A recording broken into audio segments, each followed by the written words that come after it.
প্রিয় সাংবাদিক বন্ধুগণ, আপনারা জানেন জুলাই এবং আগস্ট মাসে 24-এর খুনি ডাইনি হাসিনার নেতৃত্বে নির্দেশে বাংলাদেশে তো বটেই, পৃথিবীর ইতিহাসে সবথেকে নির্মমতম একটি গণহত্যা সংঘটিত হয়েছে। সেই গণহত্যায় আমাদের প্রত্যাশা ছিল 5 আগস্ট পরবর্তী যে ইন্টারিম গভর্নমেন্ট দায়িত্ব নিয়েছেন তাদের কাছে আমাদের দাবি ছিল তারা এই গণহত্যার সাথে জড়িত খুনি হাসিনা, তার দোসর, গুলি চালানো পুলিশ কর্মকর্তা, র্যাব কর্মকর্তা, বিজিবি কর্মকর্তা সহ যারা যারা গুলি চালিয়েছে, যারা যারা হত্যা করেছে, গুম খুনের সাথে জড়িত ছিল, আয়নাঘর প্রতিষ্ঠা করেছে, যারা মিডনাইট ইলেকশন কায়েম করে গত 15-16 বছর ধরে ফ্যাসিবাদী শাসন চালানোর সুযোগ করে দিয়েছে, যেই সকল মিডিয়া এই ফ্যাসিবাদী আচরণকে বৈধতা দিয়েছে, যেই সকল কালচারাল অ্যাক্টিভিস্টরা এই সকল ফ্যাসিবাদী আচরণের বৈধতা দিয়েছে, যুবলীগ, ছাত্রলীগ, আওয়ামী লীগ এর নেতৃবৃন্দ যারা প্রকাশ্যে এই গণহত্যা নেতৃত্ব দিয়েছে তাদের প্রত্যেককে গ্রেপ্তার করবে, বিচারের মুখোমুখি করবে।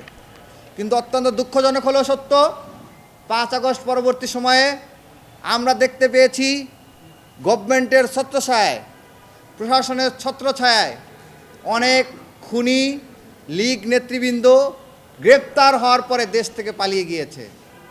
আমরা আজকে এখানে সাক্ষ্য দিতে এসেছিলাম। আপনারা জানেন গত 14 জুলাই 2024, 15 জুলাই 2024 এই 2 দিন এবং 16-17 জুলাই এই 4 দিন ঢাকা বিশ্ববিদ্যালয়ের শিক্ষার্থীদের উপরে নির্মম হামলা চালানো হয়। আপনারা অডিও দেখেছেন এবং পত্রিকার কোট আছে, কোট আনকোট, যে মাকসুদ কামাল নিজে বলেছিলেন তৎকালীন বিশ্ববিদ্যালয়ের ভিসি যে তিনি পুলিশকে নির্দেশ দিয়েছেন যাতে পুলিশ আমাদের উপর হামলা করে। আপনারা দেখেছেন একটা কল রেকর্ড ফাঁস হয়েছে, যে কল রেকর্ডে তিনি বলতেছেন তিনি সাদ্দাম এবং ইনানকে নির্দেশ দিয়েছেন যাতে করে বহিরাগত ছাত্রলীগ, যুবলীগ এদেরকে নিয়ে আসে উত্তর দক্ষিণের এবং তাদেরকে নিয়ে এসে শিক্ষার্থীদের উপরে নির্মম হামলা করে তাদেরকে দমানো হয়।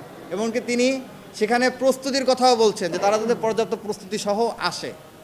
এবং আপনারা জানেন 14 জুলাই রাত্রে যখন শিক্ষার্থীরা তুমিকে আমিকে রাজাকার রাজাকার স্লোগান দিয়ে বের হয়ে এসেছিল, ঠিক তখনই যুবলীগের তৎকালীন সভাপতি মাইনুল হোসেন নিখিল এবং ছাত্রলীগের সেক্রেটারি মাইনুল হোসেন নিখিল, তারপরে ছাত্রলীগের সভাপতি সাদ্দাম, ইনান, বিশ্ববিদ্যালয়ের সভাপতি সয়ন, সৈকত এরা সম্মিলিতভাবে বিশ্ববিদ্যালয়ের শিক্ষার্থীদের উপরে হামলা করার জন্য বাইরে থেকে ধারালো দেশীয় অস্ত্র, লাঠিসোঁটা, গোলা বারুদ নিয়ে ক্যাম্পাসে প্রবেশ করে।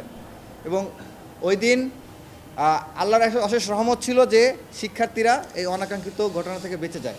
এবং পরবর্তী দিনে 15 জুলাই যে রক্তাক্ত হামলা হয়েছে, এই হামলায় এই সাদ্দাম, ইনান তারা প্রকাশ্যে এই হামলা সংগঠিত করেছে আর তাদেরকে আশ্রয় দিয়েছে এবং তাদেরকে নির্দেশ দিয়েছে, পথ বাতলে দিয়েছে ঢাকা বিশ্ববিদ্যালয়ের তৎকালীন ভিসি মাকসুদ কামাল। আপনারা অডিও কলে দেখে শুনেছেন যে তার বাসায় বসে 14 তারিখ রাত্রে সন্ধ্যার পরে তার বাসায় বসে সাদ্দাম, ইনান, সৈকত, সয়ন তারা একসাথে বসে পরিকল্পনা করেছে কীভাবে শিক্ষার্থীদের এই আন্দোলনকে দমাবে, সেই পরিকল্পনা তারা করেছে।